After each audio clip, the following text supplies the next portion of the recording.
Complètement. Vous avez remarqué qu'il y a un grand absent dans cette crise, c'est l'ONU.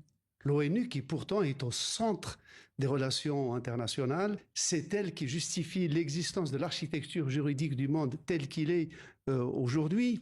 C'est un droit international qui a été ébauché au lendemain de la Première Guerre mondiale avec la Société des Nations et échafaudé et complété après la Deuxième Guerre mondiale avec les 5 pays vainqueurs.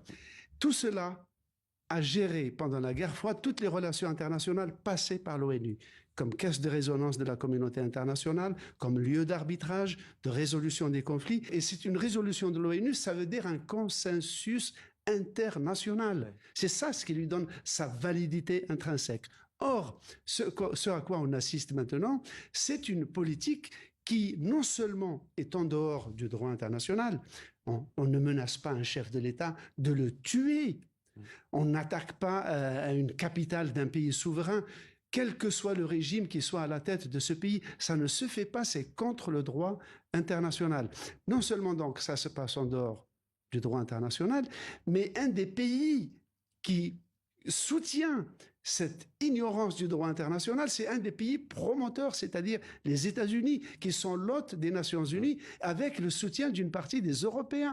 Oui, c'est un régime impopulaire, dictatorial, qui pratique la peine de mort à bout de bras, qui est impopulaire, qui est incompétent, mais c'est pas une raison.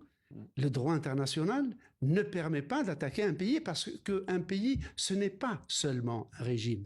C'est un État, c'est un territoire, c'est une nation, c'est un pays. Là, on revient à la politique du gros bâton qui a été inaugurée par les États-Unis au début du XXe siècle, qui a été pratiquée par Roosevelt et qui consistait à dire s'il y a des pays récalcitrants, l'Amérique a vocation, mission et même devoir d'aller lui taper dessus pour le faire entrer dans la civilisation.